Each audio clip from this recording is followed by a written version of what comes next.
Dédicace. À mon épouse Paula Hamida qui, à travers ses critiques et ses conseils, a si largement offert son grand cœur à ce livre que son nom aurait dû être inscrit à côté du mien sur la première de couverture. Histoire d'une histoire. L'histoire que je vais raconter dans ce livre n'est pas l'autobiographie d'un homme remarquable par son rôle dans les affaires publiques. Et ce n'est pas un récit d'aventure, car bien que de nombreuses aventures étranges se soient produites sur mon cheminement, elles n'ont jamais été davantage qu'un accompagnement de ce qui se passait en moi.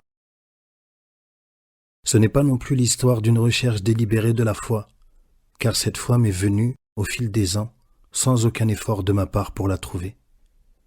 Mon histoire est tout simplement celle de la découverte de l'islam par un Européen et de son intégration au sein de la communauté musulmane. Je n'ai jamais songé l'écrire, car il ne m'était pas venu à l'esprit que ma vie puisse intéresser qui que ce soit d'autre que moi-même. Mais lorsque, après une absence de 25 ans de l'Occident, je suis venu à Paris puis à New York au début de 1952, j'ai été contraint de changer d'avis. En tant que Premier ministre plénipotentiaire du Pakistan auprès des Nations Unies, j'étais évidemment dans le collimateur du public et j'ai rencontré beaucoup de curiosité parmi mes amis et connaissances européens et américains.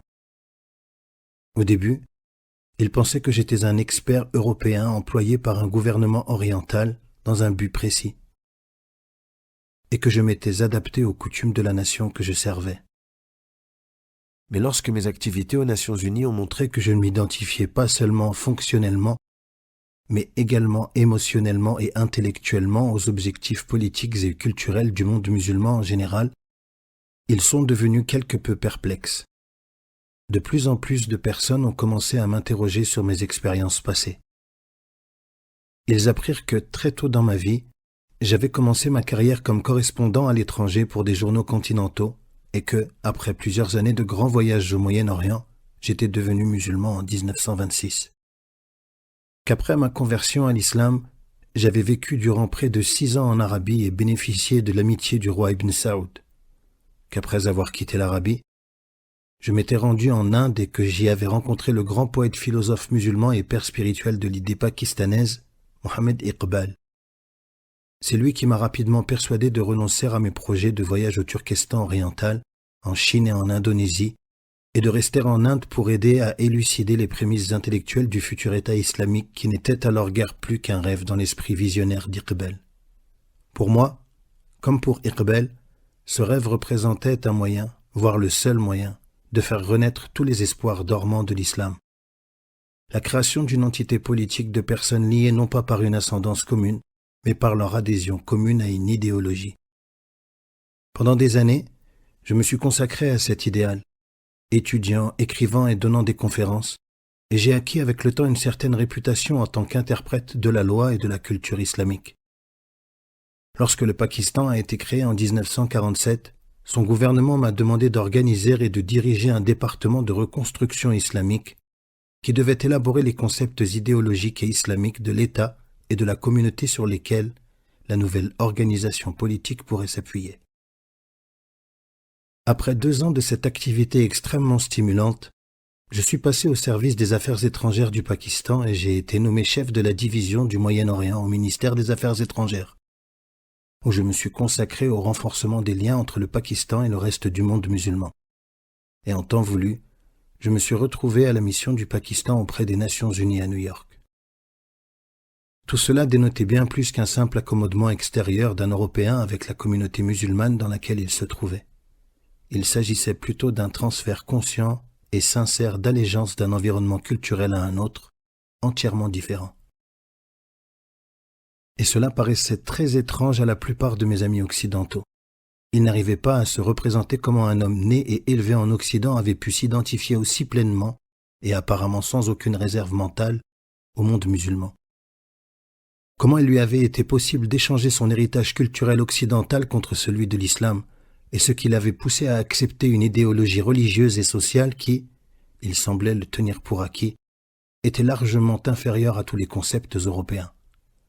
Pourquoi, me suis-je demandé, mes amis occidentaux devraient-ils considérer cela comme allant de soi? L'un d'entre eux ne s'était-il jamais donné la peine de se familiariser directement avec l'islam? Ou ses opinions reposaient-elles uniquement sur les quelques clichés et notions déformées qui leur avaient été transmis par les générations précédentes? Se pourrait-il que le vieux mode de pensée gréco-romain qui divisait le monde entre Grecs et Romains d'un côté et barbares de l'autre soit encore si profondément ancré dans l'esprit occidental qu'il soit incapable de concéder, même théoriquement, une valeur positive à tout ce qui se trouve en dehors de sa propre orbite culturelle? Depuis l'époque grecque et romaine, les penseurs et historiens européens ont été enclins à envisager l'histoire du monde selon le point de vue et les termes de l'histoire européenne, ainsi que les expériences culturelles occidentales uniquement. Les civilisations non occidentales n'entrent en ligne de compte que dans la mesure où leur existence, ou des mouvements particuliers en leur sein, a ou ont eu une influence directe sur le destin de l'homme occidental. Ainsi, aux yeux de l'Occident, l'histoire du monde et de ses diverses cultures n'est en fin de compte guère plus qu'une histoire élargie de l'Occident. Naturellement, un angle de vision aussi étroit ne peut que produire une perspective déformée.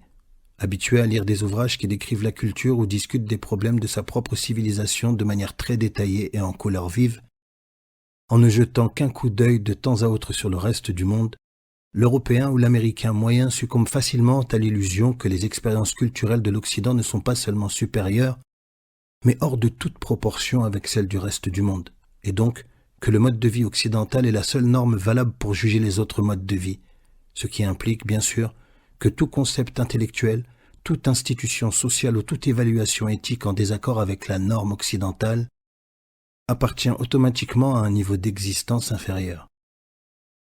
Suivant les traces des Grecs et des Romains, l'occidental aime à penser que toutes ces autres civilisations ne sont ou n'étaient que des expériences trébuchantes sur la voie du progrès si infailliblement suivies par l'Occident, ou, au mieux, comme dans le cas des civilisations ancestrales qui ont directement précédé celles de l'Occident moderne, qu'elles ne sont que des chapitres consécutifs d'un seul et même livre, dont la civilisation occidentale est, bien sûr, le chapitre final.